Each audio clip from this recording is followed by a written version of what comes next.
Really want to welcome you all today. This is a very exciting moment for Gears, and I'm so excited that you could all share this really special luncheon with us. For those of you I don't know, and I think most of you are old friends at this point, I'm Mindy Binderman, the Executive Director of Gears, and we are, as I said, just thrilled to be here today. As most of you know, Gears was created with a vision to ensure that every child in Georgia enters kindergarten prepared to succeed and on a path to read to learn at grade level by 2020. Today, Gears works to inspire and provide leadership for a statewide movement on quality early learning and healthy development for all children ages birth to 5. We're working across the state of Georgia to align and mobilize key stakeholders in the business, civic, and legislative communities, as well as to engage providers, parents, and other advocacy organizations. In addition, we are working to create statewide public awareness of the importance of high-quality early education through paid, earned, and social media. Our advocacy agenda includes a focus on funding and investments, quality improvements and systems building, access and affordability of healthcare and high-quality programs, and innovation and breakthrough outcome strategies. And as we work to build the statewide movement of business people, civic leaders, parents, and philanthropists to support high-quality early learning throughout our state, we have learned that one of the best ways to increase public engagement and knowledge are continued events like this. That's what's needed to sustain excitement and attract new supporters. In our first 4 years, Gears has hosted 3 summits. 2 at Georgia Public Broadcasting, and I think many of you have attended those, and 1 summit for national business leaders in partnership with Ready Nation. Today, we're pleased to introduce our newest signature program, the Conversation Series on Early Childhood and Public Policy. With funding from the Goizueta Foundation, we hope this series will provide a contemporary perspective on early childhood policy issues confronting Georgia and the nation, foster deep and deliberative discussion of these issues among academics, policymakers, and advocates, civic leaders, providers, and business people, and promote the development of policies and practices that will enhance development and well-being for all children in Georgia. We have 3 very exciting events planned for this spring. This is the first, and in just a few minutes, we'll introduce our speaker and the topic. On April 22nd, though, I want to make you all aware, and I think you have at your tables, our next event. That is with Paul Tough. He is the author of How Children Succeed, Grit, Curiosity, and the Hidden Power of Character, and another book called Whatever It Takes, Jeffrey Canada's Quest to Change Harlem in America. He's the contributing writer to New York Times Magazine and a speaker on various topics, including education, poverty, and parenting. Spelman College will be our host for that and partner for that event. That event will be at Sisters Chapel, as we said, on April 22nd. We want to invite the whole community. We want to fill Sisters Chapel to the brim, and so we hope that each of you will invite five of your friends to go to that as well. The topic there will be on power of character, social emotional intelligence, and what it takes for children to succeed. And then on June 19th, we are partnering with Sheltering Arms to host Wes Moore, who is another best-selling author that many of you have read about. Wes Moore is a youth advocate. He's an Army veteran. He's a social entrepreneur and the host of Beyond Belief on the Oprah Winfrey Network. His first book was The Other Wes Moore, and it was an instant New York Times bestseller. And he is just recently introduced a second book called The Work, My Search for a Life That Matters. He will focus his discussion on dual generation strategies for success. And that location will be announced. And we're already looking to next fall when we plan to host a 4th roundtable event. But today, we're pleased to launch this series by focusing on 2 critical and related topics: infant brain development and strategies for dual language learners. Why are we focusing on this, and why did we pick this first? For some very important reasons. The first is that language development in young children is a critical variable in the development of school readiness and early literacy skills. And for all of us to understand what it takes for children to be ready, we need to understand brain architecture and how language develops. We also know that school readiness is center stage, both nationally and more recently here in Georgia. But there are few explicit supports that are available to one of our fastest growing populations, which are dual language learners. We define dual language learners as young children learning 2 or more languages at the same time, or learning a second language, usually English, while continuing to develop their home language. In Georgia, the number of dual language learners has tripled between 1990 and 2012. And currently, we think that dual language learners make up about 20% of children age 8. In Georgia, we're starting to address, as I said, some of these needs. GEARS is proud to be a member of the Georgia Coalition for English Learners. And many members of that coalition's leadership team are here today, and they will join us after this luncheon for a very targeted strategy session with Dr. Espinosa. We're also pleased that DECAL has partnered with World-Class Instructional Design and Assessment, WIDA, to roll out a comprehensive plan that they're working on for supporting, instructing, and assessing dual language learners ages 2.5 to 5.5. Now, I'm really happy to introduce Nitsa Vega-Lar. She's the director of the Georgia Coalition for English Learners, who will introduce our speaker. And again, I thank you all for coming. Those of you who are still arriving, please eat, and we'll talk afterward.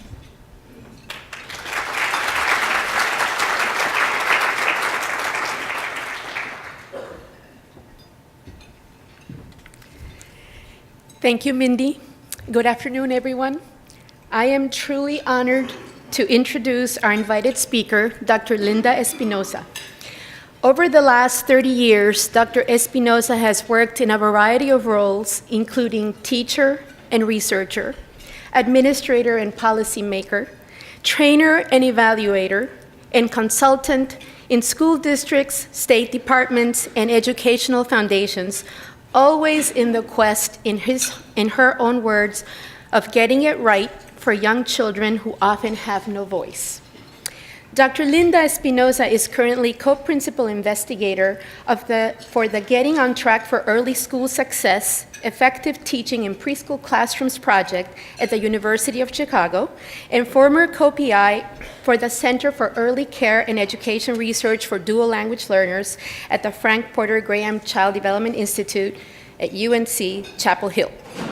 She is Professor Emeritus of Early Childhood Education at the University of Missouri, Columbia, and has served as the co-director of the National Institute for Early Education Research at Rutgers. Dr. Espinosa has worked extensively with low-income Hispanic children and families throughout the state of California as a school administrator and program director. She developed and directed the Family Focus for School Success program in Redwood City, California, which has received state and national recognition. She has written more than 90 research articles, book chapters, and papers on effective educational services for low-income minority families and children who are acquiring English as a second language. More recently, her research and policy work has focused on effective curriculum and assessment practices for young children from low-income families who are dual language learners. Dr. Espinosa completed her bachelor's degree at the University of Washington, her master's in education at Harvard, and her PhD in educational psychology at the University of Chicago. Throughout all these years, Dr. Espinosa has devoted her career to improving the conditions of early school experiences for children and families, particularly those who speak a language other than English, come from diverse cultures, and frequently face the additional challenges of poverty. In so doing, she has served as a source of inspiration for many, including me, in our efforts to work towards improving outcomes for dual language learners. Please join me in welcoming Dr. Linda Espinosa.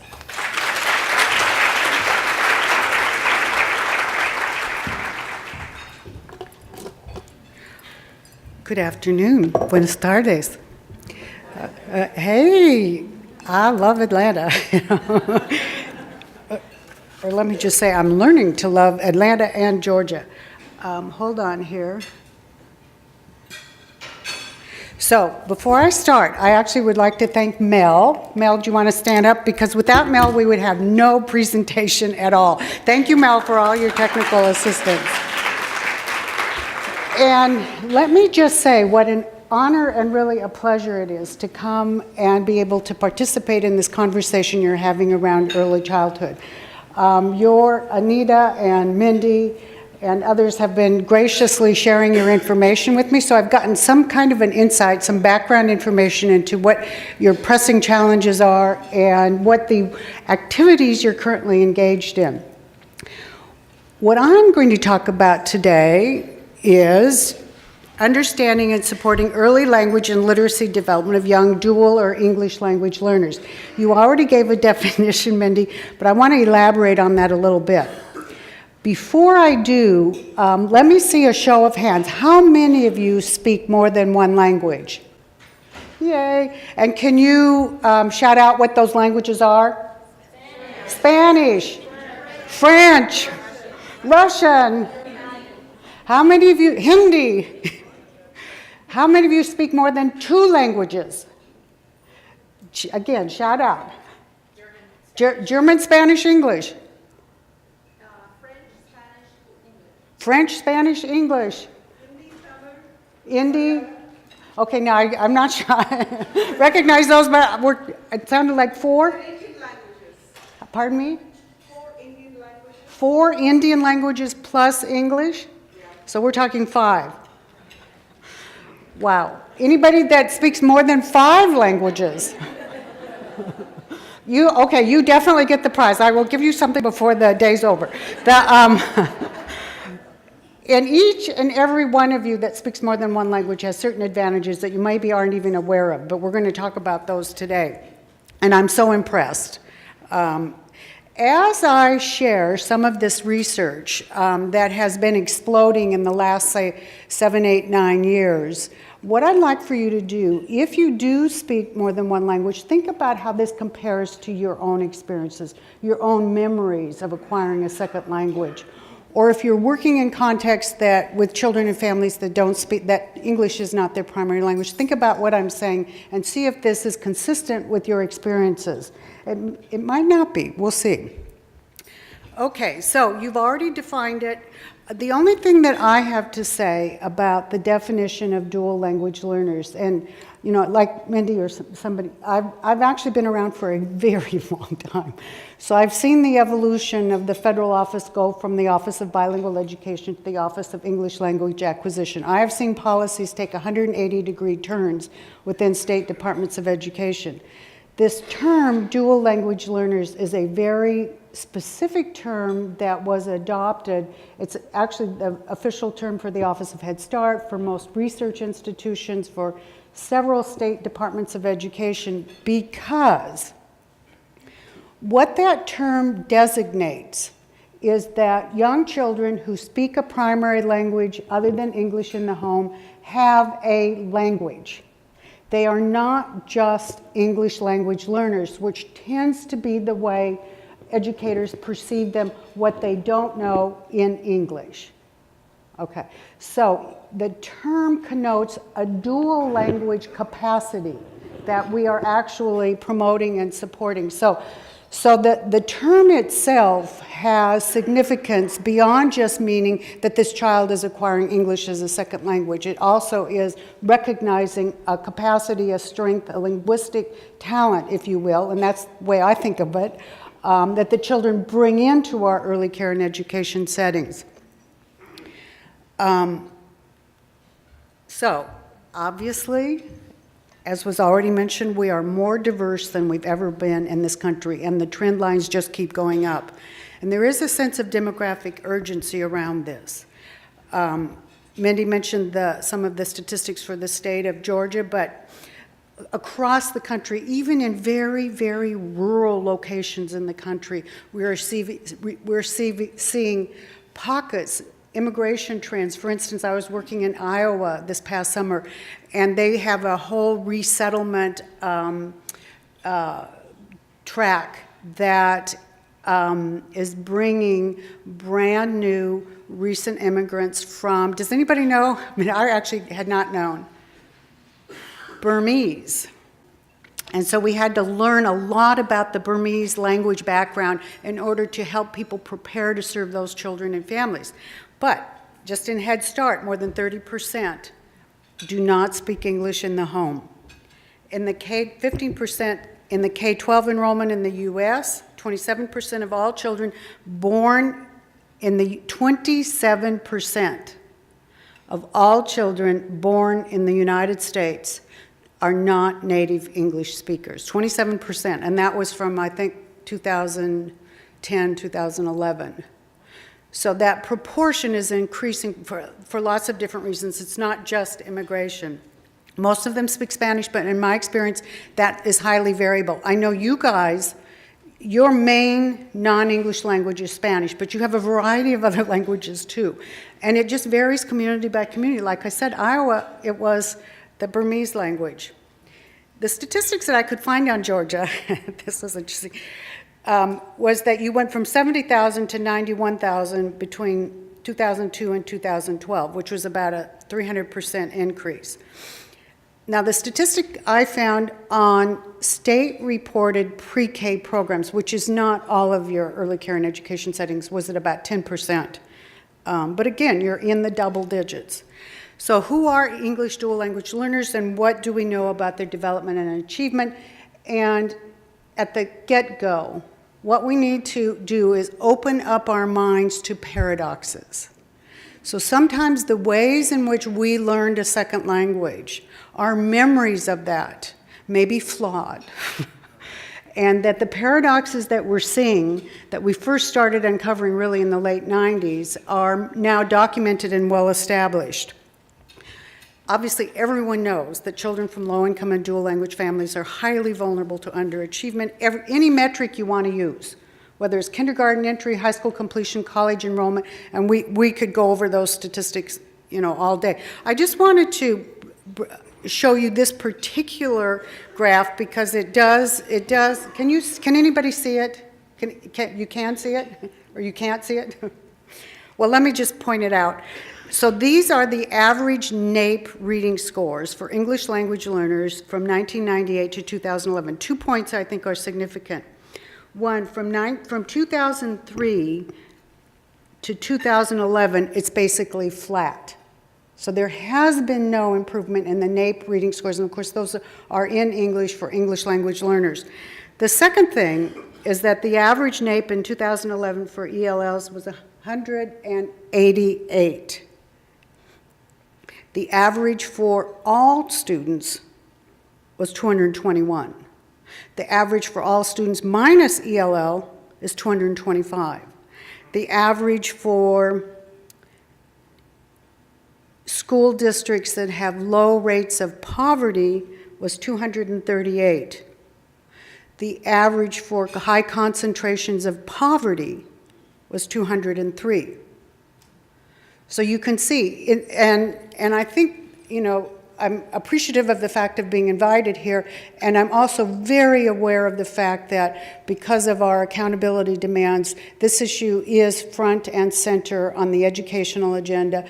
How do we prepare in both environments, families, and children to be successful and to achieve at high levels that we know that they can? So I feel, actually, I have to say, I feel privileged to have lived so long to see this come to pass because, many of you have probably had the same experience. You toil in obscurity forever and ever, and then all of a sudden this becomes a hot topic, and now people want to actually know, want to hear what you have to say. So this is a real opportunity for us to get in on the ground floor. So we need to implement coherent, consistent approaches and strengthen practices pre-K-12 that reflect the current research, that's what I'm going to talk about now, on bilingual development and the realities of Georgia.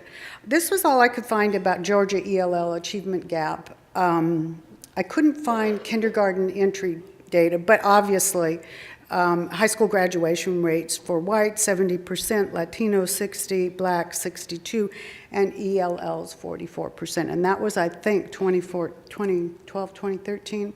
So those are very recent figures. Obviously, we have a lot of work to do.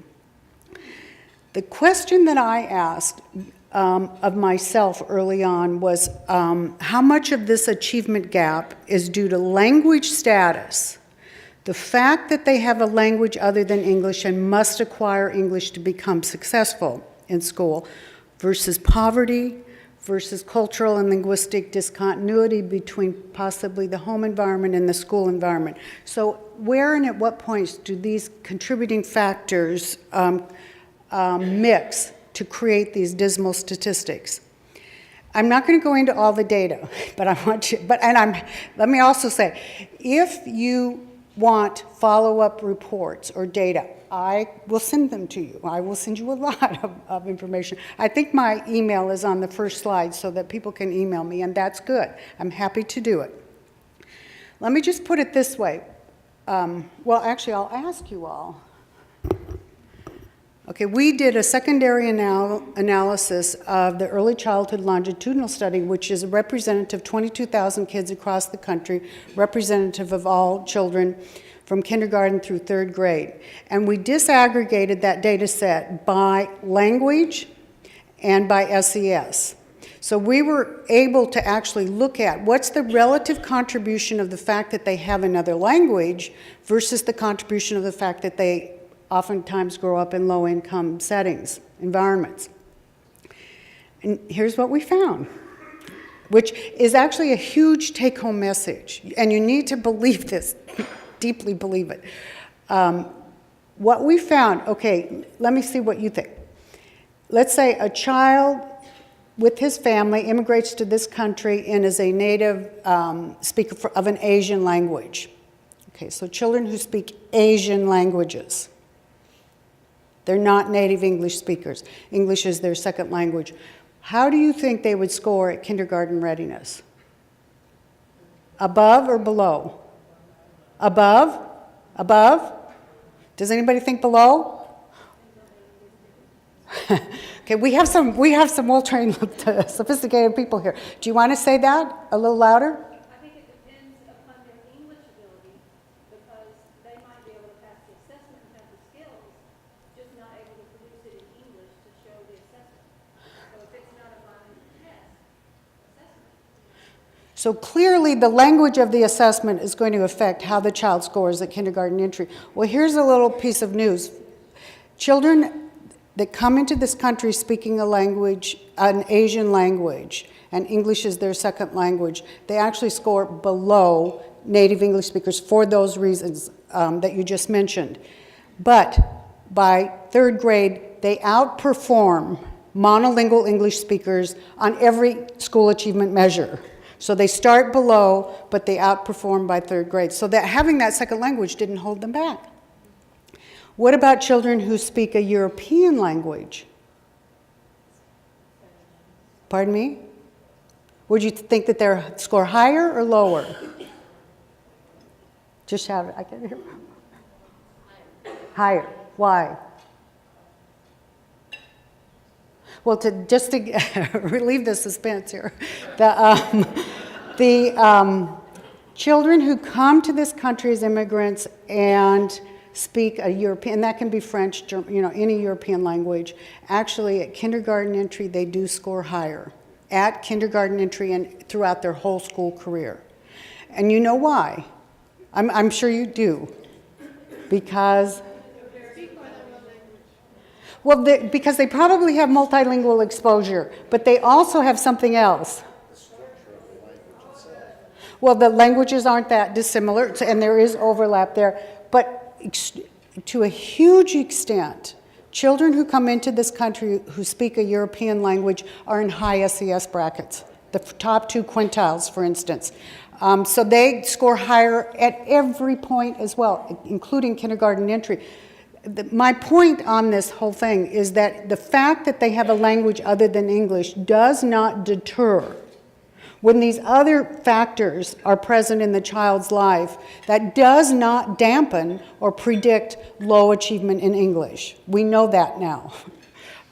So I'm sorry to belabor that point. But when I oftentimes go to Washington and to speak with federal policymakers, I have literally heard people say to me, that child has the burden of having to learn English on top of what they already know. People view particularly young children who come from low-income environments as somehow disadvantaged, and this challenge of learning a second language is somehow going to be overwhelming. And that contributes to this achievement gap. Not true. Don't ever for a minute think that. So what I just mentioned, I won't go over this, but that basically says that family SES, language spoken at home, and country of origin, all related to different achievement patterns. I just said that DLLs from Asian and European home languages perform as well or better than English onlys. Now, when you include native Spanish speakers into the bunch for all dual, which is the huge majority of dual language learners, at kindergarten entry, there's 0.4 standard deviation below English onlys. But that's one of the problems with what we've done in this country. We lump them all together, and we call them English language learners, non-English speakers, whatever. That masks very important differences between and among DLLs. Spanish dual language learners, 0.8 standard deviation below English onlys at kindergarten entry, the largest achievement gap, and that's in the country. 0.7 at end of third grade. So that gap really doesn't get narrowed as children go through the schools. However, as I just mentioned, when we controlled for SES, the achievement patterns look very similar, even for native Spanish speakers, but not entirely. You don't remove the achievement gap once you control for SES. So the conclusion from all of this, it's really about living in poverty and having limited access to early education, increases the vulnerability of young DLLs to negative outcomes. One of the things as adults and as practitioners that we have to ask ourselves, and there are lots of ways that we can go through this, but we have to ask ourselves, do we really believe that having more than one language during the early childhood years should be considered a risk factor? In a lot of places, when you look at, people will tally up risk factors for families, and they will often include in that list not a native English speaker. So the message is, this is a risk factor. In fact, we need to turn that around and see that as a potentially talent factor. And that's a perception. So every one of us have to go through some sort of internal reflection process to see what we really think about that. So we need to know about their development and how to support it. I'm not going to belabor these, but there are two projects that I've been instrumental with. One is the Center for Early Care and Education Research, dual language learners. And again, I included their URL. You can go on their site. There are policy papers. There are, if you're really interested in the details of the research, they're all on there. But you can go through there and look up material that maybe can inform you more or you can use for public relations purposes. The other piece of work that I've been involved with is this set of research overview papers from California called the Best Practices for Young Dual Language Learners. And again, I have the URL. You can download it yourself, and it's 6 research overview papers.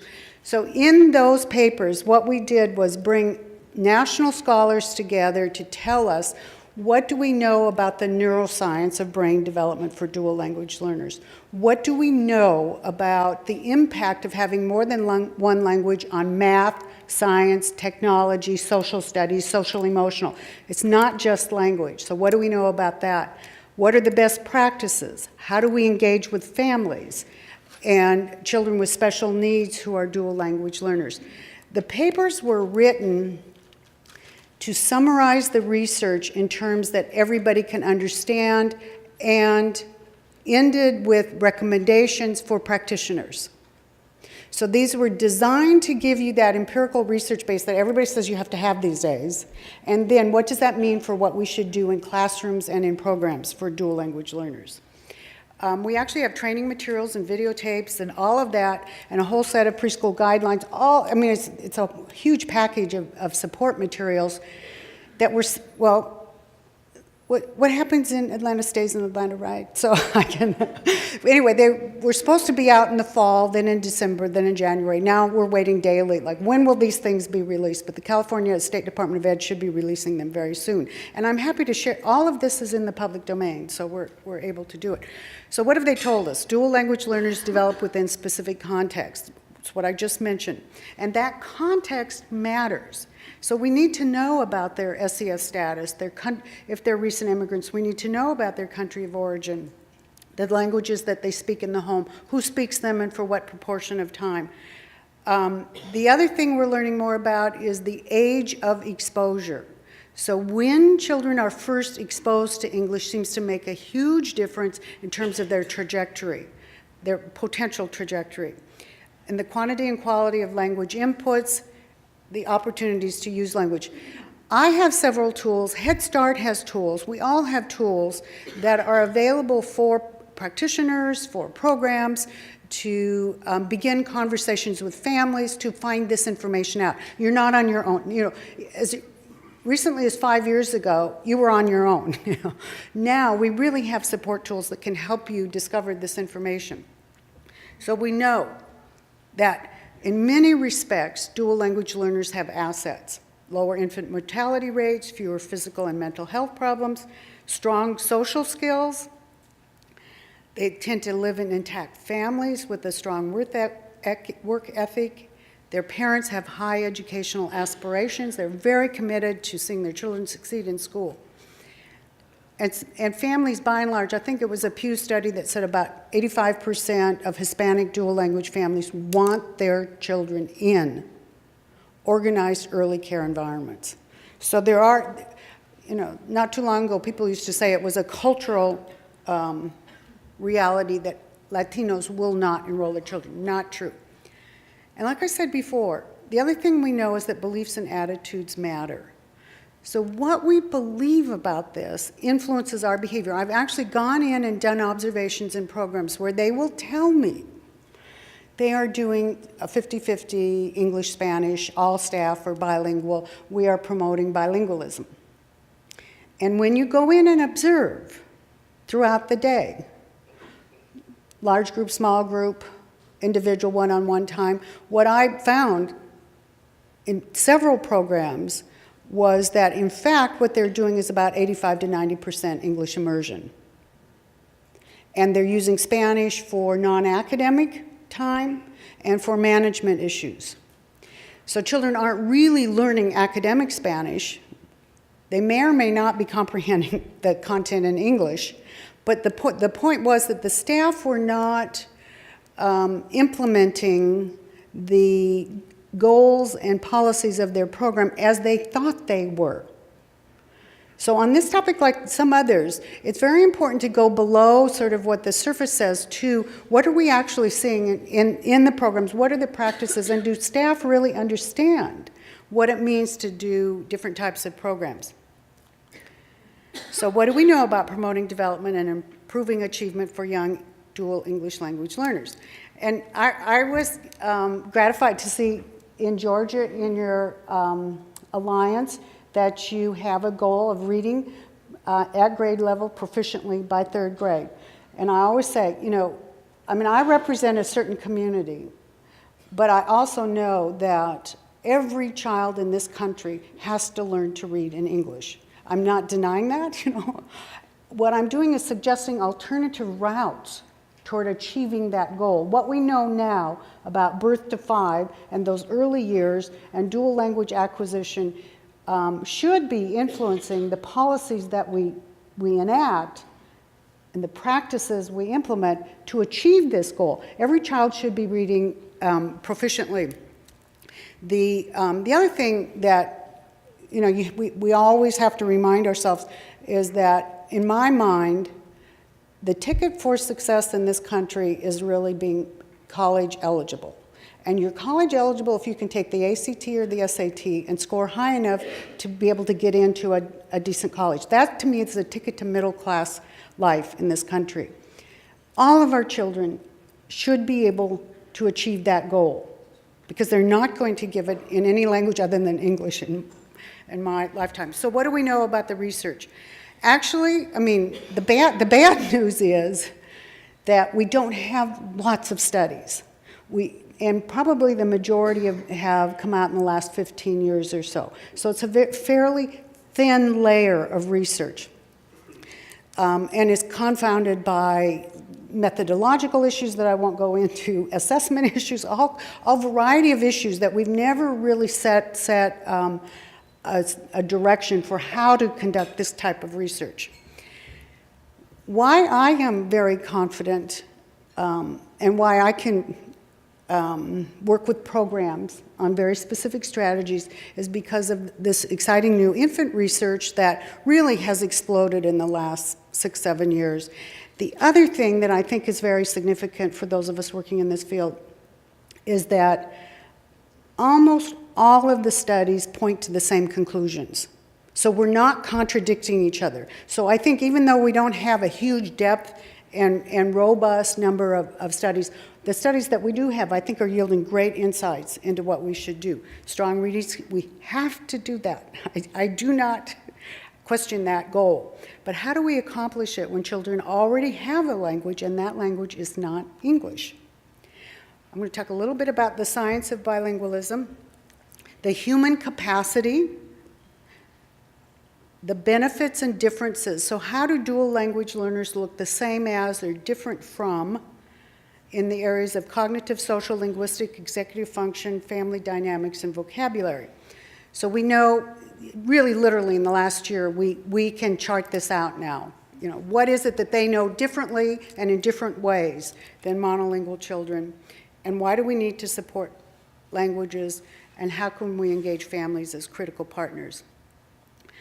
The really wonderful news, and if you haven't had a chance, I mean, if you're here, you're interested in early childhood, you're interested in birth to 5, language development. The really wonderful news is that we now have cognitive neuroscientists, and these are MDs, who have focused for the last 10 or 15 years on what are the neurocognitive consequences of learning more than one language from prenatal to a lot of them focus on the birth to 3, and some really look at the 3 to 5. So if you look at the little guy on the left, you can see him, okay, and that's that EEG machine. You know, some of you have any of you had those? Sometimes when you're a freshman in college, they put the caps on you. I don't know if you've had those, and they record your electrical activity in the brain. So when they give you different stimuli, and then they watch how your electrical activity goes up and down in the brain. Fairly gross measure of brain activity. If you look at this actually is a little girl named Emma. She's 6 months old on the right-hand side, and she is in this huge machine that is called a magnoencephalography machine. And the people in the lab that conduct these studies, they're all almost from the medical community, but they call it the hairdryer from Mars. We have one in this country at the University of Washington at the Institute for Language and Brain Sciences. Patricia Kull and her husband Andy are the PIs, the co-directors of the institute. How much do you think it costs? A little clue, it took them 7 years to raise the money. And they're right there in Seattle with the Gates Foundation. And so they had Gates funding and public education funding and National Science Foundation funding to purchase this one machine to study. What would you think? Yeah, well, you guys, it comes big in Georgia, I guess. Actually, it was $7 million. Now with all technology, and I think they got it about 3 years ago. So they're, pardon me? You better not break down. Yeah. Well, funny, so I actually spent a day in their lab, not this summer, but last summer. And because I wanted to talk to everybody and see, and I wanted to see the machine mainly. And it's in this room. And you can sit down and then you put your head in it. And so I asked them, can I have an assessment? You know, can you do an assessment? Well, first of all, they have to put grease in. There are a whole variety of things you have to go through. But they said, absolutely not, and don't touch it. because it cut several $1,000s per assessment. It's so sensitive and expensive. So I didn't see it, but I didn't get to be assessed, and maybe that's a good thing. But I did see after they assess the babies, they have a little beauty shop where they actually wash their hair and clean them up, because you have to put all these gels and whatnot on the baby's hair. So they have a beauty shop, and they have if you are in the neighborhood of the University of Washington these days, they will give public tours. So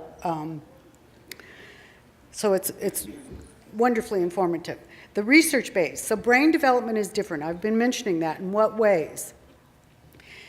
One of the big findings that has helped me anyway, and remember, I don't believe all K-12 bilingual people are immersed in this research. So this provides some implications that I think are different from traditional bilingual educational approaches. So, two linguistic systems develop. How do they know that? Because when a child is spoken to in Spanish or English, different parts of the brain are activated. Meaning they're connected, but it's not the same one neural pathway with the same set of connections. So that different parts of the brain, they're actually even finding, like, if you speak to a baby in one way, this part lights up, and then I won't go into the different areas, but the receptive, and then the productive, and then the putting it together, making sense of it. So there seems to be a neurological aspect to processing two languages that's unique in bilinguals. And remember that, because later when I talk about how do we see this behaviorally, this I think does actually play into it. So, and at birth can perceive all phonemes in all languages. By 10 to 12 months, this thing called phonemic pruning has occurred. What that means is that even prenatally, babies, and their conclusion is that human babies are hardwired to learn language through evolution. So they give preferential attention to any sound that can come from any of the thousands of languages that we have. So prenatally, prenatally, they are attending to and processing sounds of language that they're hearing independent of their mother's voice. As soon as the last trimester, when their ears are developed, then their brain starts cluing in and attending to language sounds. So, and then in infancy, first 2 weeks of life, if you go versus somebody talking over here, the babies will alert to the sound of the talking. One of the little side findings that they're exploring to a greater depth is that children who are eventually diagnosed with autism actually orient more to the sounds of machines and less at birth, so that there are actually neurological differences in the way their brains are wired from very early age. But the other really interesting finding, when you have an infant and you're talking to the infant and looking at them, they're looking at you. And if you can see videotapes, they are really looking at you.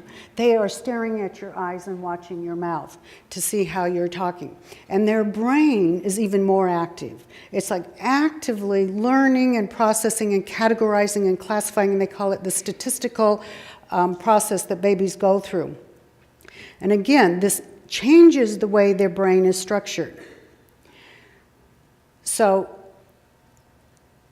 if they have not heard a particular sound in their environment by the time they're 10 months old, their perceptual ability to hear it decreases. And the classic example is lake and rake. And they train babies to turn their head with a novel sound, so that an American baby, if you say lake, they turn their head that way, and rake over here, they'll turn their head that way for rake. A Japanese baby at 6 months of age will do the same thing, lake, rake. By 10 months of age, the American baby hears those two distinctions, lake, rake. A Japanese baby, lake, rake, they don't hear the distinction. So your perceptual ability narrows in and hones into the language of the environment in which you're being raised. And that kind of explains why so many of us had so much difficulty in high school French, or trying to learn Arabic languages, or trying to roll your R's in Spanish. If you've never heard it, then that ability to reproduce it, to even hear it. Actually, I have a funny story, if I have time. Well, I have time? So this is a chart, and actually it's from Patricia Cole's library, about the critical period for language. So when is it easiest to learn a second language? And if you look at the chart on the horizontal, then after about 7, your ability to hear and learn a language decreases dramatically. And by about, and we're all, I think, on the other end of it. I mean, so, yeah. Oh, 30, is it 29 or 39? Is it 30? Okay, well maybe, okay, there are hopefuls in the audience here. But I mean, if you look at this chart and you think about what are our policies about introducing foreign languages, you know, it's almost exactly at the wrong period for lots of different reasons. But I want to clarify that as well, because this is our ability to hear. It doesn't mean you can't learn a second language into adulthood. What it means is that it's going to be a little more difficult, unless you have some, I mean, some people are truly linguistically talented and they can hear and process different languages.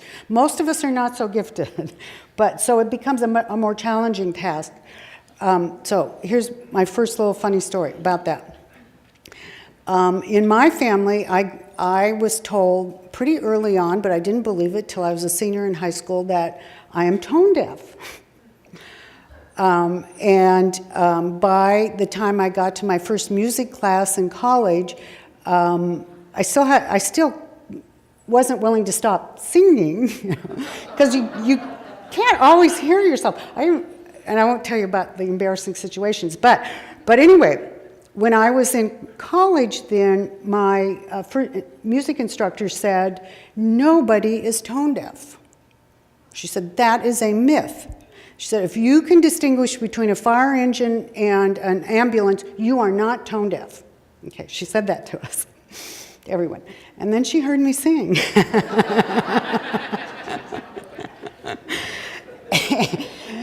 And, you know, you can just see the, like, dismay. But so she said, you need to come to class a half an hour early every day, and I'm going to get you to match middle C on the piano. And, of course, okay, fine. I came in every day for 2 weeks.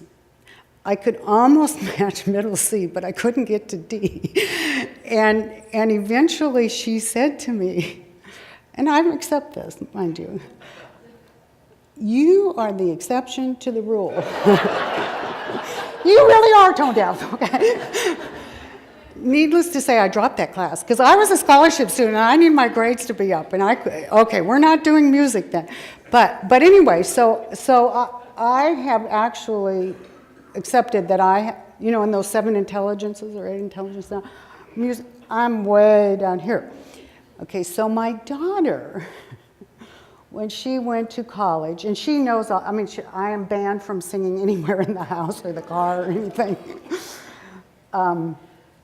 When she went to college, she minored in Chinese, in Mandarin Chinese, because she was in the business school and she always felt, well, we'll have to have a connection with the Asian coast, blah, blah, blah. Okay, and do any of you speak Chinese? Or a little bit. And Chinese is a tonal language. So you have to be able to hear the tones. Chinese can go up, flat, down, or up and down. Like ni goes up and down. If you say ni, it means a different thing. So you have to hear that tonal distinction to be able to say the right words. So ni hao, and please, I know it's should mean hello, you know. But my daughter says, well, the way I pronounce it, it sounds like mad cow or something, because the tonations are all wrong, because I don't really hear it. So she said, whatever you do, Mom, when you work in China, never speak Chinese, because you will manage to offend everyone. But, so when Andrea was going up for her, and please don't repeat this, I know you won't, but when she was going up for her first oral exam in Chinese, she went to the professor and she said, I have a handicap. She said, I am tone deaf. So you can't expect me to produce Chinese in the same way that other people do, because I can't hear. And if you know my daughter, this is like classic manipulation. No, sorry. But it's like, she's a complete hyper A achiever type person. But so she's trying to talk her professor into giving her a little slack on the first oral exam. And the professor, thank you, native Mandarin speaker from mainland China, said to her, there are millions and millions of tone-deaf people in China, and they do just fine. So you're just going to have to study harder, you're going to have to work harder, you're going to have to practice more, but you can learn this. And that's kind of the point of this chart. It doesn't mean you can never learn it. It means it's probably going to be hard, even if you're not tone deaf. In some languages, it will take a little bit more. So the other cognitive development, they show advanced skills and executive control skills. And these are detectable at 7 months. They have been able to figure out in the first year of life, babies actually have advanced ability to do these things: inhibitory control, working memory or updating, the ability to hold multiple things in your mind. Now remember, they have been flipping back and forth between languages, so their neurocognitive development looks different. That process of flipping between languages from very early on seems to create different capacities, different cognitive capacities, and this cognitive flexibility to adjust to changes in demands or priorities and between goals. And that's especially true even for preschoolers. So they can adjust mentally. I mean, we've tried to relate it to, for instance, changing the rules.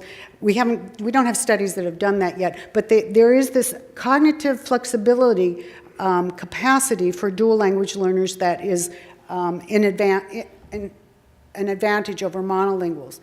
The things that affect it: timing and age of exposure. So, okay, I'm going to hurry. I have another really funny story, but I'm not going to tell it because I'm short on time here, and I appreciate your time. Thank you so much. So, age of exposure, critical, social and statistical. It looks like babies need humans to learn language. They do not learn language from a screen, okay? And they've got lab studies now, amount of learning, 0, when a screen representation of sounds of language was presented. Very important feature. I mean, this is nothing new for early care and education, but it actually substantiates, from birth to 18 months. Somebody needs to hold that baby and look in their eye. It's the face-to-face that seems to be working here. Amount and quality of exposure, we've known that for a very long time. The new data seems to indicate that it's an opportunity to use. It's not just hearing. It really isn't. Children have to speak it. They have to have settings where they are required to use the language in order to learn it. Language and literacy, vocabulary development looks different.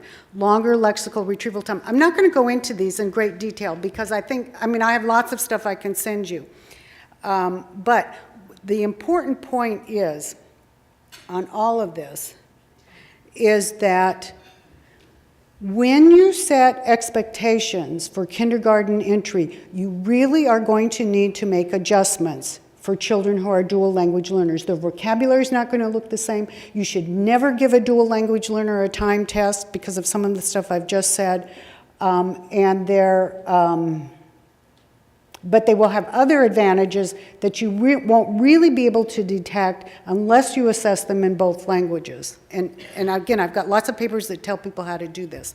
But anyway, Social emotional development, and this is a real important finding that has received some attention, that children of Mexican immigrant families tended to have more social emotional competencies. And remember, these are recent immigrants, very low SES, and fewer behavioral problems than non-immigrants at kindergarten entry.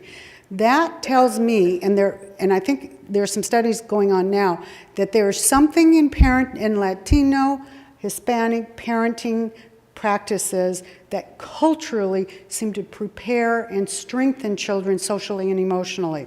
Huge factor at kindergarten entry because that's so important to any kind of learning that's going to happen later.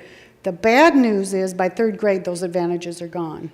So oftentimes we don't recognize, and if you ever work in schools that are heavily populated by non-English speaking students and they're recent Mexican immigrants, which I did for 10 years, you will see that difference in children and their behaviors.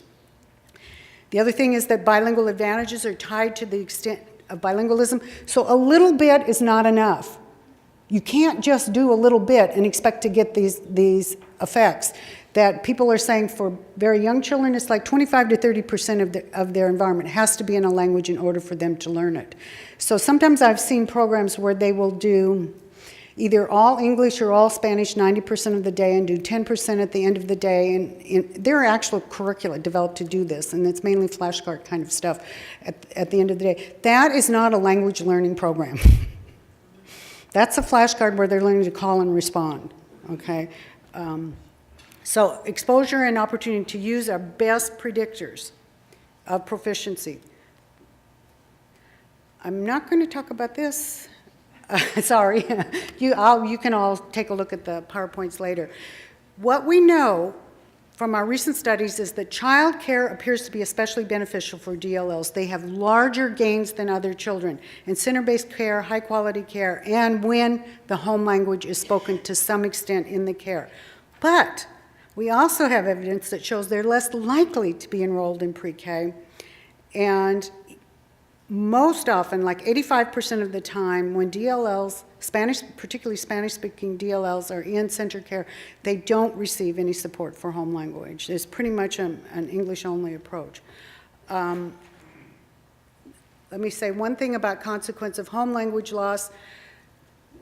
Sometimes I hear people say, well, we have to introduce them to English, and it's not our job to pay attention to what happens with the home language. And I would like to say it is our job, because if we want to reach that third grade reading goal in English, then we do need to pay attention to what happens in the home language. And if we don't, people have been documenting, Lily Wong Fillmore, one of the best, about what happens in families when children lose their language. 3-year-olds will go to preschool, and if it's all in English, they come home and stop wanting to speak whatever that language is, and they insist on speaking only English. And parents will sometimes say to me, but he wants to speak English, and the parent doesn't speak English, or doesn't speak English very well. And I will have to say, yes, I understand that, because that's the high-value language. That's maybe what the teacher is speaking. But you have to understand, too, if your child wanted to eat chocolate for dinner, would you let him? And they cry because they want candy before they go to bed, would you let them? You have to understand what's really in the best interest of your child, and families are going to be critical partners in maintaining that home language. And that's a support to us to achieve that goal. So what does this mean? I'll quickly go through this. The young bilingual brain processes language differently from monolingual children, which influences specific aspects of cognitive and linguistic development. The other point, initial differences may look like delays. And that's what we often see. And I would have to conclude that once you've decided a child is delayed, we have a lot of evidence that starts the downward spiral. And if we only look at what the child knows in English, we can make these judgments that they don't know very much, or because they're very slow in responding, that the child doesn't have a good conceptual base. And frequently, if not most times, that's really not true. So bilinguals cannot be compared to monolingual norms when assessing children. The important thing, I think where we are as a field right now, is designing these approaches that allow monolingual English-speaking teachers, I actually can't see that, to support home language in classrooms where you have staff and possibly the teacher that do not speak the child's home language. That's the most common condition we have in this country right now, is we have monolingual teachers and we have children and families who speak a multitude of languages. And frequently, and I totally understand this, staff feel overwhelmed. I can't possibly address all those languages. I can't learn them. I don't know those cultures. I don't know anything. So, and that frequently leads to a kind of a paralysis. So people in uncertainty about how to proceed, then you freeze up and dig in around English because that's the one common language. And I would suggest that there are very manageable, very simple strategies. In my new book in chapter 4 is all about that. Monolingual teachers, okay, a little bit more. What are the strategies? That's what I have found has often been the stumbling block. Even when everybody agrees, we want to support the language. We want to know about the culture. They don't know first step. What's the first step we should do? How do we get this going? And is it going to make me look like I'm not a very good teacher because I don't speak those languages? No, there really are lots of things we can do. And like I said, if you're interested in those strategies, send me an email and I'll send you a summary of that chapter 4 that has all the strategies. So I believe this, that all early childhood practitioners can support all languages. It does not take the linguistic genius in the back of the room to be able to do this. Even regular tone-deaf people like me, can do this in our early care settings. So for monolingual English-speaking teachers, there are many strategies to provide rich learning opportunities in each language. We don't have time to go in all of those. One of the main points at the state level, I've got a couple little videos I do want to show, short videos, but one of the main things at the state level, or when you are designing new programs, is to have a very systematic approach. Because if I've gone into programs that were wonderfully well-staffed and well-intentioned, but when you say, well, we do both languages, we support home language, whatever. If you don't have a real plan for a language, how much English, how much Spanish, you need to specify that. And who is going to speak when? And then you need to keep with that. Because otherwise children lead you, just like they lead their parents, they lead staff into other directions, or you feel maybe it's in the child's best interest to present things in English. Let me show this little, video. I'll set it up. ესე იგი მეორო მივდივარ, იქიდან წამოვედიო და მე ისე ვიქწავედი. მოდი, მოისეს, შენ მითხარი, აბა, როგორ არის ჩვენი ძროხა? არ იცოდი მოისეს? ტრიშა, ხედავ მელია ძროხას? აბა მითხარი მელია ძროხა? ხო და ნახე, აი შეხედე შენც? ხო, არ ვიცი მე საიდან უნდა მოვიდეს ეს. არც ეხლა გჯერათ, რომ მე უძლეველი ვარ. ხომ ხედავთ? დენიელ, შენ იცი რა არის მელია ძროხა? ესე იგი მელია ძროხა არ იცი რა არის დენიელ? მაშინ შენ მითხარი, აბა, შენ იცი დენრეი cut. And I think that's just a good little icebreaker. If you have never been the one person who doesn't speak the language of the environment, put yourself in that situation. Go to a church, go to a neighborhood market, whatever. Put yourself in that situation so you can see what it's like, so you can emotionally relate to what it is we're asking of our young dual language learners. This next little piece that I want to show you,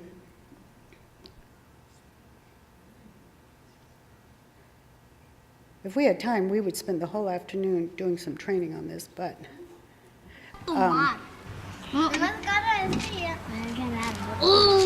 okay, not that one. But this next one is an example of a bilingual resource teacher. He's Spanish-English resource teacher. And the children, the little girls, they're 4, speak Mandarin Chinese. And so he knows no Mandarin Chinese at all. And so this is a way that he is communicating to them that he wants to both use them as resources and have them teach him.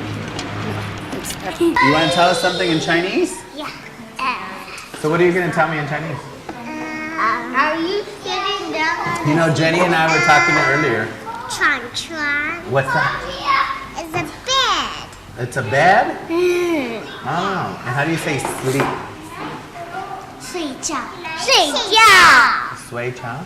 睡觉。睡觉。 I have to say it slowly so I can learn it. No books. No, I don't know how to say book. 书。书。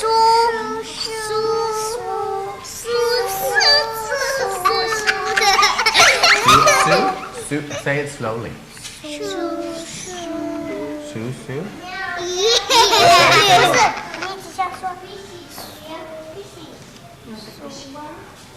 Say slower.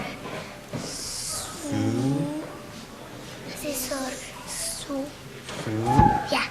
That's Sue. Sue. Oh, thank you for showing me how to say it so slow.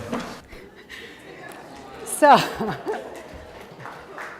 that little girl, I think, is a budding speech language therapist. You know, nobody ever taught, there's a different feel in your vocal cords. Nobody told her that. She understood it's through your lips, and she is modeling that for him.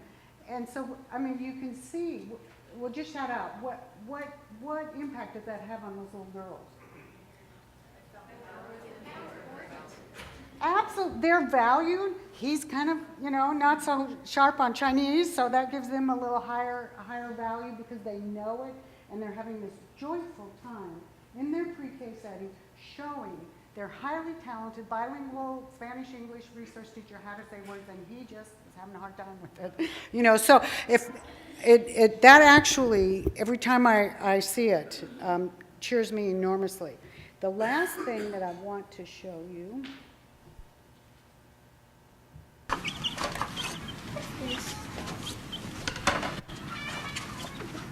They're gonna get used to it.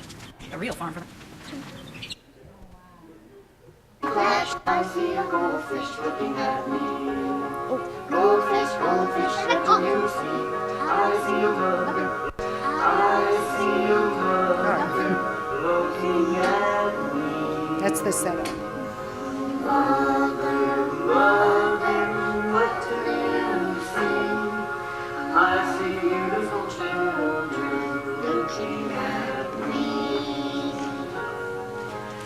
I farmer, farmer, farmer, farmer, farmer, farmers, farmer. What do you see? I see a boy. No, pig, pig. Pig, pig. What do you see? I see a pig, another pig. Pigs, pigs. What do you see? I see a horse. What do you see? I see a cow. Cow. Pig, pig. Cow. Cow. Cow. What do you see? Horse. No. Cow. No. What is that? Pig. Huh? What is that? Oh, es un muñeco que los pájaros no se dan cuenta que son estos, ¿verdad? I see it there.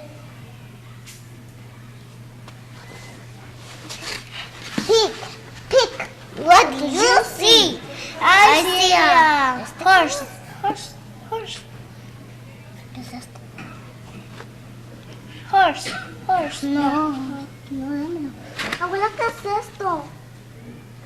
¡Oh, la comida de ellos!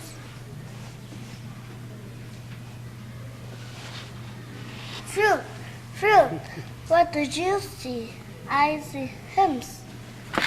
No, hens no. Mira. I see a car. Car. Looking at me. No. See car. Look. Eso no es car. ¿Qué es? Es una troca. Troca. What do you see? ¡Ay! No tiene. ¿Qué? Nada. No tiene manos. Sí, tiene manos. No. Sí, pero no tiene manos aquí. Yo creo que es un caballo. Yo creo que sí. Horse. What do you see? Entonces estoy cantando eso. Dogs. What do you see? I see a mommy. Dog. Mommy dog.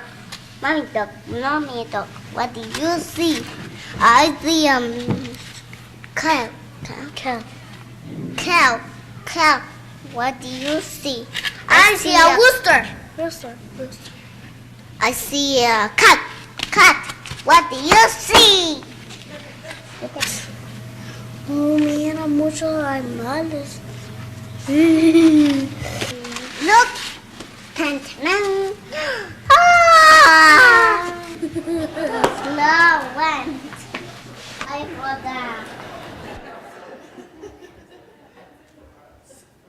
Did anything strike you about that video? What?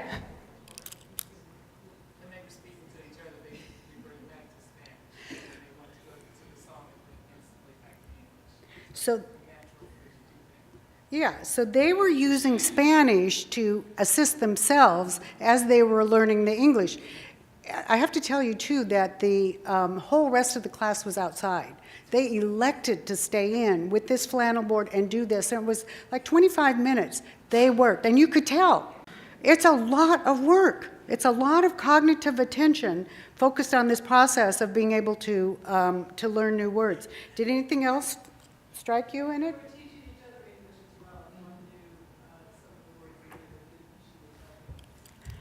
So they were using each other as resources, right? And it was a very authentic, spontaneous, filling it in and then arguing about it, negotiating about it and all of that. Anything else? The teacher gave them the space to negotiate maybe between themselves and not to interfere.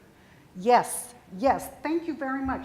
So by setting that activity up, she allows them to practice. It's not just mimicking the teacher when the teacher's using it, but they're really discovering new ways to apply that new vocabulary. And what was the mechanism that triggered their memory?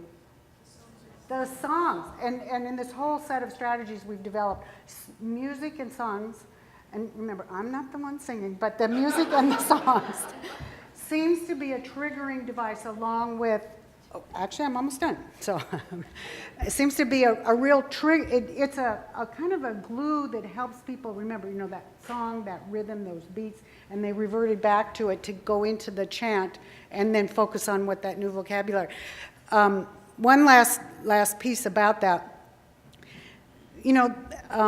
How many times have we sat children down and tried to teach them? And their attention wanders, or it's hard for us? In this instance, they have self-initiated this activity, and as you mentioned, without teacher interference, and they are focused and sustained to a task that they have defined, which tells us children want to learn other languages. Obviously, they do, but they also need to sustain the capacity in the home language to do it. This last slide, actually, I've been working with the BUILD organization with Miriam Calderon, and we have just done an analysis of 21 states and the Washington, D.C. Early Learning and Development Standards and their appropriateness for dual language learners. And Georgia was one of the states, because in this publication it's in the final review and formatting process. It will go out to states, and so what we've done is we've looked at every state and determined to what extent do they have a clear statement of philosophy. Have you said, we believe in promoting bilingualism, and that is our intent and our goal, and here is why? Or have they said, we believe in using home language to support children as they transition into our English only, which would be kind of a transitional bilingual program because English is the language that we are going to focus on? Or have they said, anyway, we're looking for that kind of language. Most of the states do not have it, and Georgia does not have it. So I was unable to find exactly what is the bigger goal, the intentional outcome for dual language learners, even if you do support home language. Do you have identification procedures? Do you have a developmental domain that does capture a child's progress around English language development? Most states did not have either one of those. Are dual language learners addressed in communication language literacy domain? So when you're stating an expectation for a 3 or a 4-year-old, do you make some adjustments when a child has more than one language, or do you point that out in some way?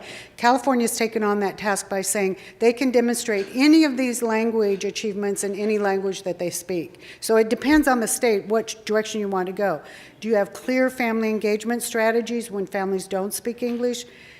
And this next one, teacher qualifications. Who can teach dual language learners? What types of qualifications do they need? And we tie that back into the literature.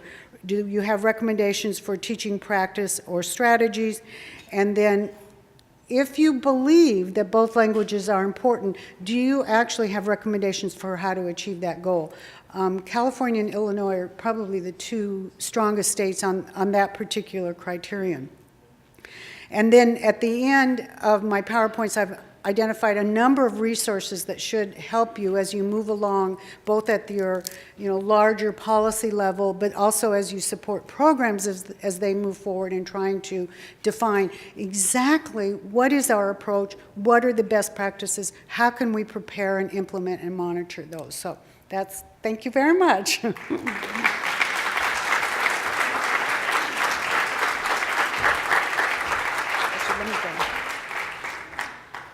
Linda, thank you so much for laying so much of this great information out. I saw some people taking pictures of the screens. I want to reassure you that we will be sending you all links with the PowerPoint, and it'll have all these links to Linda's information in there. In addition, we're videotaping this presentation, and it will be up on our website as well so that you can share it with your colleagues. And we are going to have time for a little bit of Q&A, but before we do that, I did want to thank two really special people. At Gears, we are very lean and mean, especially right now, and we have a staff of 3. And so I want to make sure that you've all met Whitney Llewellyn, who directs our communications and some of our policy work, as well as Ellen Cochran, who directs our Frontiers of Innovation work. We are kind of all hands on deck at all times, and particularly with this event, they have been invaluable as always. I also want to recognize Laura Wagner, who used to be our research director, who now is at DECAL, because it was Laura who, as we were talking about this first conversation on early childhood and policy, said, we have to bring Linda. We had both heard her at a grade level reading session 2 or 3 years ago now, and Laura said we have to bring Linda, please. Let's let her be the first. So Laura, thank you too for all your work that you did before you left us. So with that, I want to open it up for some Q&A. So if anyone has a question for Linda, let us know. And Ellen and Whitney both have microphones. No questions?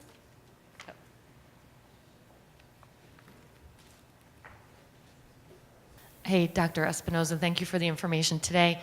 I had the privilege of hearing you speak at the 0 to 3 conference in December, and there was a lot of talk in that session about the lack of adequate assessment tools for teachers to use. And I'm just wondering if you have any new insights or know of any new resources that have become available as of late.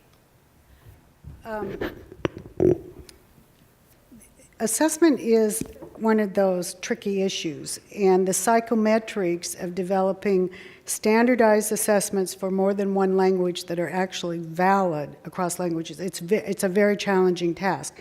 There are people that are working on that right now, but specifically in relationship to what's new, there is a new document that the Office of Head Start has put out about screening young dual language learners. And I think it's quite helpful because it talks about when there are no formal assessments in a child's home language, for instance, Burmese, here are the alternative steps that you should go through because we need, and I call these estimates, we need to estimate the child's functioning in their first language or home language if we're going to make any conclusions about whether or not they may or they may not be language delayed. If a child has a speech delay, a speech impairment, it will show up in both languages. If a child is not speaking English very much or not very well, it may just be related to their stage of English acquisition. So the assessment issue, I have a whole paper on that I'm happy to send to you, that assessment of preschool dual language learners. And we talk about those assessments for different purposes, using different instruments. And when none of that applies, here's what we're suggesting you do. And it starts with talking with families. Because we're finding that what families tell us on a certain number of items tends to predict pretty well what their English proficiency level is if you're not giving an English language assessment. So that conversation with families in a very neutral setting about what were the child's earliest experiences with language, who spoke to him, what language were they using, when did this child first get exposed to. All of that is extremely rich in understanding what we're seeing in the classroom. And then once you sort of have an idea about at what level they're functioning, both in their home language and then where are they in that continuum of English language development, then you can start to provide appropriate and sometimes challenging instructional activities for that child. Until you know that, you're very likely to misunderstand what you're seeing from the child. So there is that new document from the Office of Head Start. I'm happy to send you my paper with specific steps that you will go through that, anyway, I recommend. Vera Gutierrez-Cleland from University of California, San Diego, and she's a bilingual speech-language therapist, was my co-author on that. So I'm happy to send you that paper. I don't pretend that it's an easy task, or that we have it totally solved. But I think that, just the recognition that we have to have, and I think it's an estimate of what that child is able to do in their home language, even though we don't speak it. Uh-huh.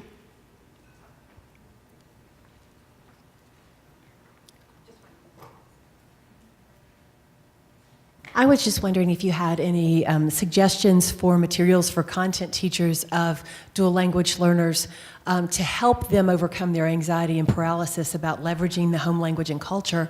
I'm aware of the University of New York, Ofelia Garcia's Translanguaging Guide, and I think that's very intriguing, and it's a nice approach because it gives teachers so many options to choose from and they can choose things that fit their style. But besides that, I'm really not aware of resources. What could you advise us? Right, and that's to the nitty-gritty. Once we all agree, we all believe, we all want to do this, then what are the specific set of strategies? Like I said, Chapter 4 of my book, which was just published January 2015, is all focused on exactly that. Here's the first step. Here's how you set up your environment. Here's how you set up your daily schedule. Here's how you bring home language into the classroom when you don't speak it. And here's how you make English more comprehensible. Because we have to very deliberately and explicitly unveil the English language so children don't miss out when they're in these settings. So there's that resource, and I can send that to you. I can just send you the summary of the chapter. I'm fine with that. The other resource that is coming out any day from the California State Department, we have a whole set of preschool program guidelines and a chapter on exactly how to support, including language models for children who are not native English speakers. Again, with a set of strategies, not as much detail as what I have in my chapter. In that set of preschool program guidelines, we also address when you're an administrator and you have dual language families, how does that influence your administrative techniques when you're engaging with families, when you're working with school board members? So everything that a program would need to understand about what are the adaptations that are necessary, because many of our families don't speak English. So we go through that, and that should be at any time. Finally, there's a whole set of videotapes that we developed. I mean, they're the videotapes from the California State Department of Ed. And they're at 3 levels. One is the research, one is the program, and one is actual classroom strategies. That's the third one. You know, I think these will be available for maybe $30 or something from the Department of Ed. As soon as I know, I'll let Mindy know. So those are imminent. There's another set of videos. I don't know if any of you know Sally and Phil, right? But anyway, they've developed a whole series of videos about Seul, who is a Korean-speaking young girl who enters into a pre-K program in California, and it follows her through the years. And then it's a teaching resource guide, and Red Leaf publishes it. And I think it's called Seul Year in Pre-K or something like that. And that's available right now. I honestly don't know how much it costs, but it's a great training tool because it has the teacher guide that goes along with it. You know what? I mean, 10 years ago, we had none of this. 10 years ago, you pretty much had to make it up for your teachers, more and more. And the thing we're working on right now really is when you're running a dual language early childhood program, and you are looking at a 50-50 model and promoting bilingualism and biliteracy, then how should you be teaching Spanish, early reading, early literacy? Because most of what we have out there are really just direct translations, and they're not very good. So we're designing a whole curriculum that will specify then, you know, here are the important literacy skills, and here's how you teach them in Spanish. So I think you guys are lucky. I mean, everything is kind of surfacing in the last couple of years and in the next couple of years as support. So, yeah. Thanks. Julia.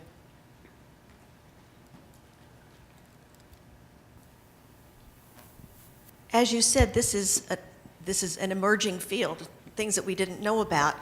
And I would guess that a lot of the people that are in this room are working with students now or in association with folks that work with students now. What are you doing to try to influence the way that our teachers are being taught in the universities so that they come out knowing this knowledge? My magic wand? No. Well, you know. You can pay me later. Well, okay, yeah. Pay you.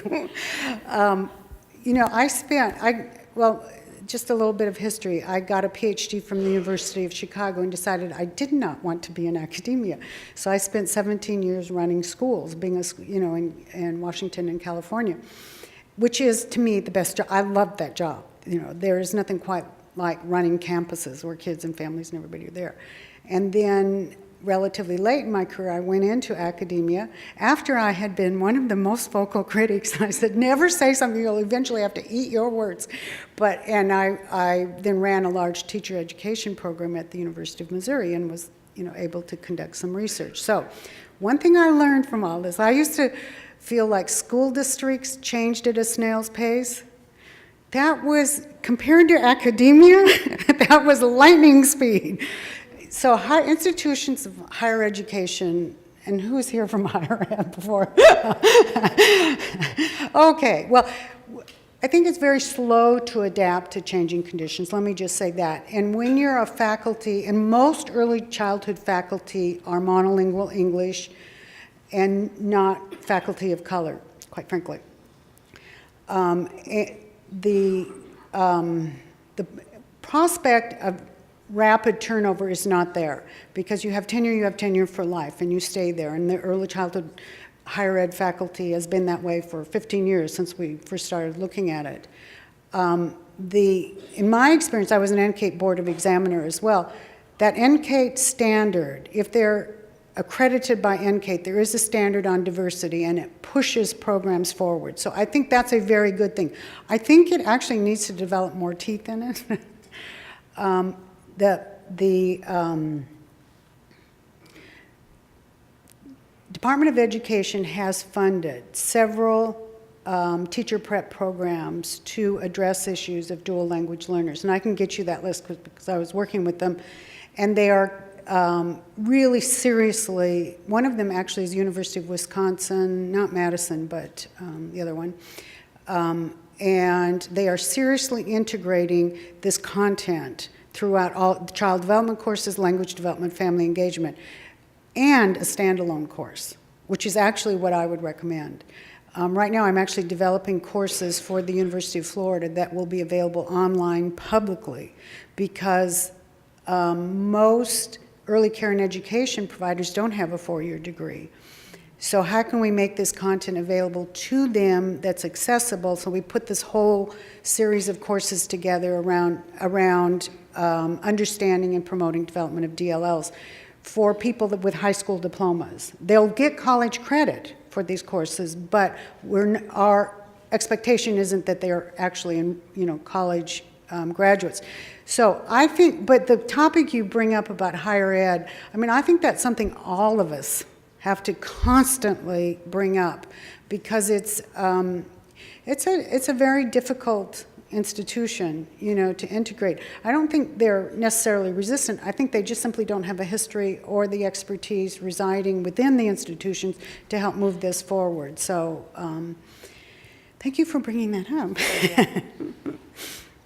Hi, thank you for your presentation. I just had a reflection, and I had sort of two questions to that. I'm often misidentified as to what culture I'm from. And you had a slide 39, and I think the word that was in there, I wasn't sure what it meant, but I think it meant a loss of culture. Say that again? A loss of culture. Oh. So I happen to be involved or interact with someone who is in the maintenance of our building, and she brought me a local food thinking that I was her same culture. I didn't even know what it was. But because I'm Pakistani, she thought I was like Hispanic or Latino and that I should know what that food is. And she was very sad that I didn't know Spanish.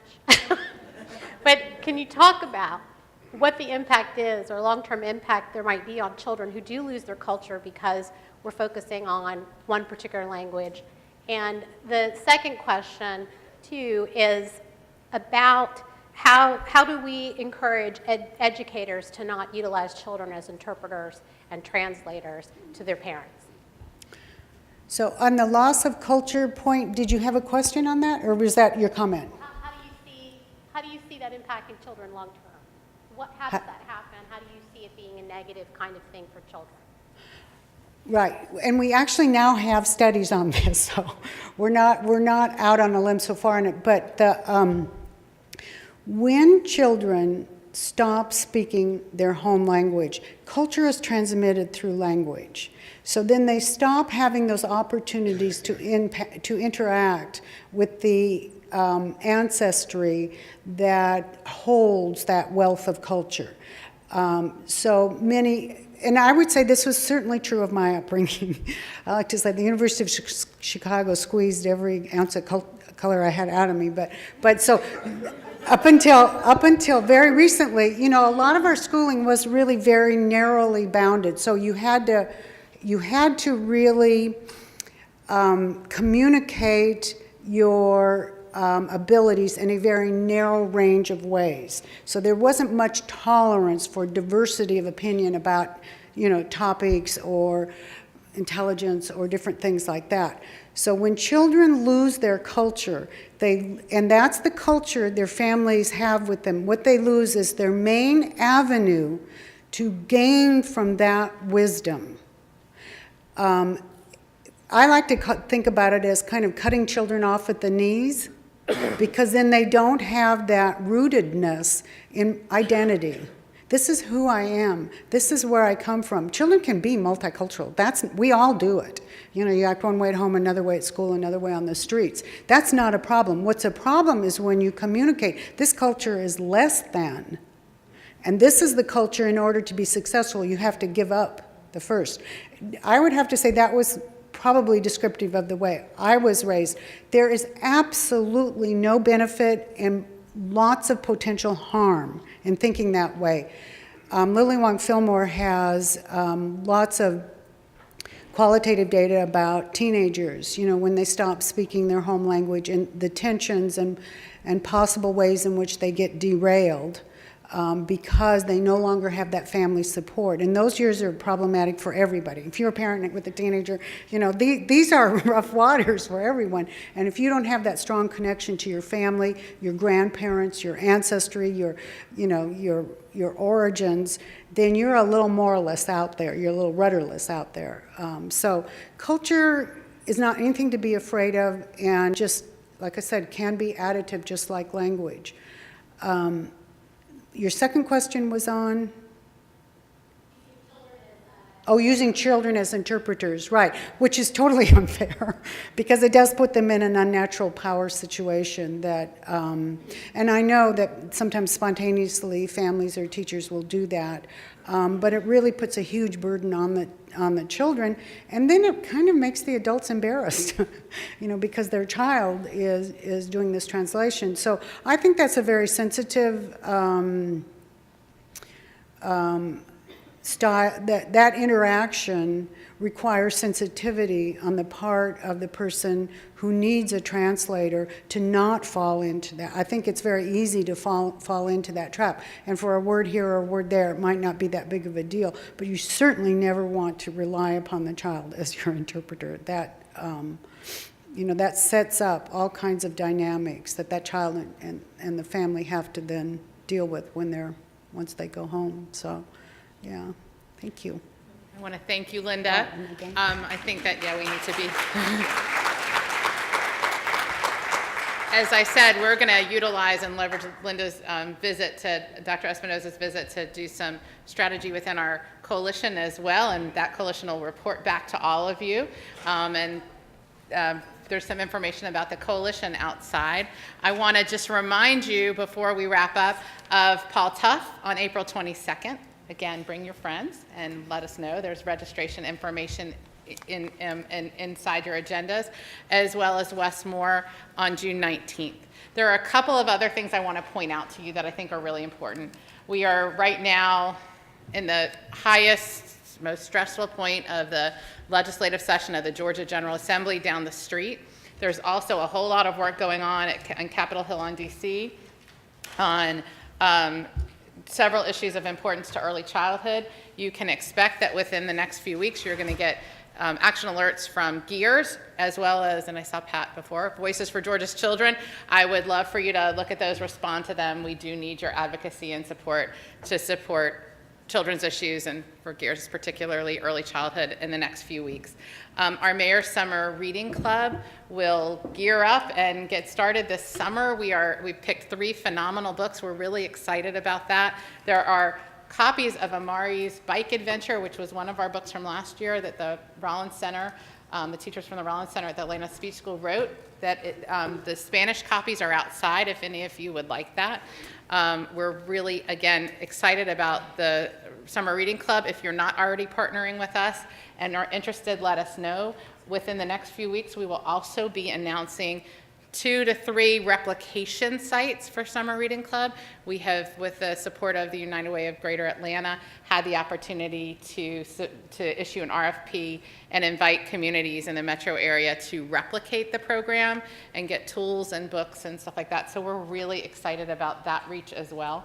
And then last but not least, and I need many of your help in this room, we were inspired by Georgia Partnership on Excellence in Education's great bus tours that they've done for 18 years, Dana, 20 years? A lot of years, Dana and Steve, I don't know. And this year we are having an early education journey.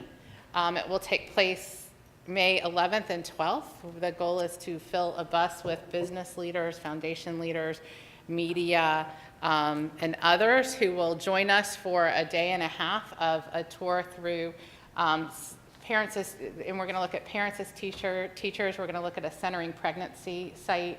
We're going to look at Georgia pre-K teacher training, and then an early education enterprise zone. If you're interested, or particularly if you know of people that I just mentioned, business leaders, civic leaders, foundation people in the media who might be interested in joining us, please be sure to send us an email and let us know. We are really excited about this as well. And I look forward to seeing you all either in the halls of the Capitol, at Spelman, our partner for the Paul Tough event, or sometime along the way. And I thank you so much for coming and joining us today.